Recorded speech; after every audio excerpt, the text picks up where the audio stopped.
ആനപ്രേമികളെ ആവേശത്തിലാക്കി തൃശൂർ വടക്കുംനാഥ ക്ഷേത്രത്തിൽ ആനയൂട്ട് 63 ആനകളാണ് ഇത്തവണ ആനയൂട്ടിനെത്തിയത്.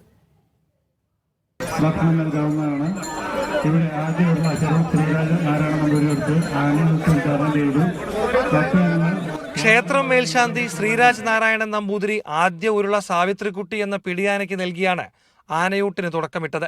7 പിടിയാനകൾ ഉൾപ്പെടെ 63 ആനകൾ ആനയൂട്ടിലെത്തി. ആനകൾ ഒത്തുചേർന്ന് വടക്കുംനാഥനെ വണങ്ങുന്നത് ആനപ്രേമികൾക്ക് പ്രിയപ്പെട്ട കാഴ്ചയായി. അയൽ ജില്ലകളിൽ നിന്നുപോലും ആയിരക്കണക്കിന് ആളുകൾ ആനയൂട്ട് കാണാനെത്തി.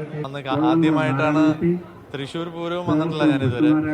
അപ്പോൾ ഇത് ആനയൂട്ട് എന്ന് പറഞ്ഞ് എൻ്റെ അടുത്ത് ഇങ്ങനെ പറഞ്ഞപ്പോഴത്തേക്ക് ഇന്നലെ രാത്രി ഫ്ലൈറ്റ് പിടിച്ച് ഇന്ന് രാവിലെ ലാൻഡ് ചെയ്ത് നേരെ എയർപോർട്ടിൽ നിന്ന് വന്നു. പക്ഷെ ഇത് പിന്നെ ഒരു രസമുണ്ട് കാണാൻ. പ്രത്യേക ഔഷധക്കൂട്ടുകൾ കൊണ്ടുള്ള വിഭവങ്ങളെ കൂടാതെ അവിൽ, മലർ, തണ്ണിമത്തൻ, കൈതച്ചക്ക തുടങ്ങിയ ഫലങ്ങളും ആനകൾക്ക് നൽകി. ആദ്യം 500 കിലോ അരിയുടെ ചോറുരുളായിട്ട് നൽകും. ആ ഔഷധക്കൂട്ടോട് കൂടിയാണ് കൊടുക്കുക. അതിനുശേഷം വിഭവസമൃദ്ധമായ ഒരു സദ്യയാണ് നൽകുന്നത്. പൈനാപ്പിള്, കക്കരിക്ക, പഴം, മുന്തിരി.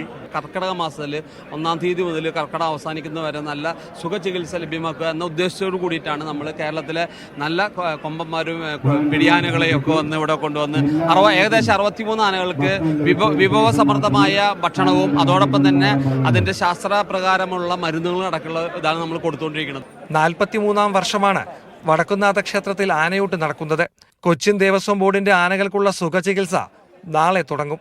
അനീഷ് കാഞ്ഞങ്ങാടിനൊപ്പം തൃശൂരിൽ നിന്നും നടരാജ് പരശുറാം, മീഡിയ 1.